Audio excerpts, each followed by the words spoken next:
கவலை இல்லாதவங்க யாருங்க இருக்கா? பணத்தை குறித்து கவலை, வீட்டை குறித்து கவலை, எதிர்காலத்தை குறித்து கவலை, வீடு கட்டப்படலைங்கிற கவலை, இன்றைக்கி ஏதோ ஒரு கவலையில் நீங்கள் இருக்கிறீங்க. இது இல்லாதபடி பிள்ளைகள் எங்கேயோ படிப்பாங்க தூர தேசத்தில், அல்லது கணவர் எங்கேயோ வேலை செய்வார். அதையே நினச்சி கவலை கவலை கவலைன்னு கவலைப்படுறதை விட்டுட்டு கர்த்தர் சொல்கிறார். இப்போது பேதுரு கொடுத்த ஐடியா இது. 1 பேதுரு 5:7 அவர் உங்களை விசாரிக்கிறவரானபடியினால் உங்கள் கவலைகளை எல்லாம் அவர் மேல் வைத்து விடுங்கள். என்ன அருமையான ஆண்டவர்! அவர் ஏற்கனவே சிலுவையை சுமந்து முடிச்சிட்டார்.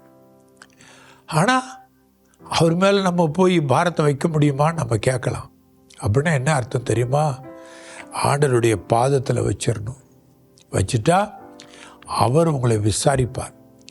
விசாரிக்கிறவர்னா என்ன? He cares for you. உங்களும் என்னை குறித்து கவலை அவருக்கு இருக்குது.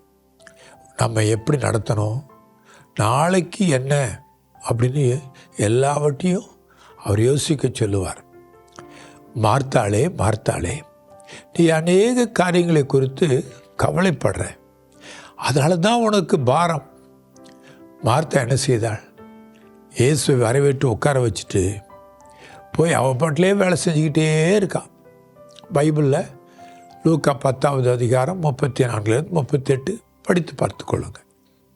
ஆனால் அந்த மரியாள் என்ன பண்ணா? எதை குறித்தும் கவலைப்படாமல் ஏசப்பா பாதத்தில் உட்காந்து ஆண்டவர் பேசுகிறதையே பார்த்துட்டு இருந்தான். இன்றைக்கி அநேகர் உங்கள் கவலைகளை எல்லாம் சுமந்து சுமந்து சுமந்து அந்த பாரம் தாங்க முடியாமல் மறித்துடுறாங்க. ஹார்ட் அட்டாக் ஏன் வருது? கவலை கூடிரும். அந்த கவலை அதிகரிச்சுக்கிட்டே இருக்கும்.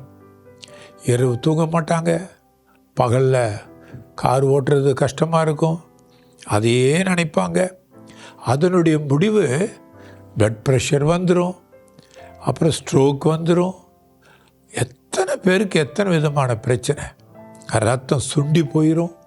இப்போ கர்த்தர் சொல்கிறாரு, உங்கள் ரத்த ஓட்டம் சரியாக இருக்கணும், உங்கள் மைண்டு ப்ராப்ளத்துலேருந்து வெளியே வரணும். அவருடைய பாதத்தில் உங்களுடைய கவலைகளை வைங்க.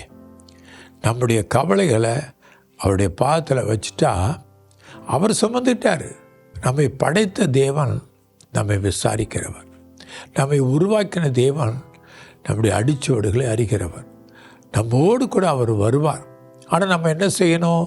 இந்த கவலையை சுமக்காதபடி நாம் சுமக்க தேவையில்லை, அவருடைய பாதத்தில் வைக்கணும். சில கவலைகளை வச்சுருவோம், சில காரியங்களை வைக்க மாட்டோம். இப்போ ஆண்டவர் என்ன சொல்கிறாரு? எல்லாவற்றையும் வைக்கணும். ஏதோ ஒரு இன்னர் ஹார்ட்டில் கவலை இருக்கும். எதிர்காலத்தை குறித்த கவலை, புருஷன் சற்று தள்ளி இருப்பான், குடும்ப பிரிவினைகள் வந்துடுது, மனைவி சரியாக புரிந்து கொள்ள மாட்டேங்கிறா, அதனால் கணவனுக்கு கவலை, பிள்ளைகளுக்கும் கவலை. இதெல்லாம் ஆண்டவருடைய சம்பத்தில் வச்சுருவோமா? செபிப்போமா? செபித்து ஆண்டவரே நீங்கள் பார்த்து கொள்ளுங்கன்னு சொல்லுவோமா?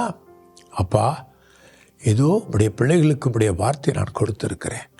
நீர் எங்களை விசாரிக்கிற தேவன். எங்களுடைய கவலைகளெல்லாம் குறித்து நாங்கள் யோசித்து யோசித்து யோசித்து பாரமாக ஆக்கி கொள்ளாதபடி எல்லா பிரச்சனைகள், எல்லா கவலைகள், எங்களை கசக்கி போடுகிற எல்லா தீமையான காரியங்களையும் உங்களுடைய பாதத்தில் வச்சிடுறோம்.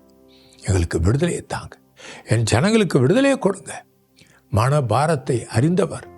பணப்பிரச்சனைகள் மாறணும், குடும்ப சூழ்நிலைகள் மாறணும். இயேசுவின் நாமத்தினாலே ஆமேன், ஆமேன்.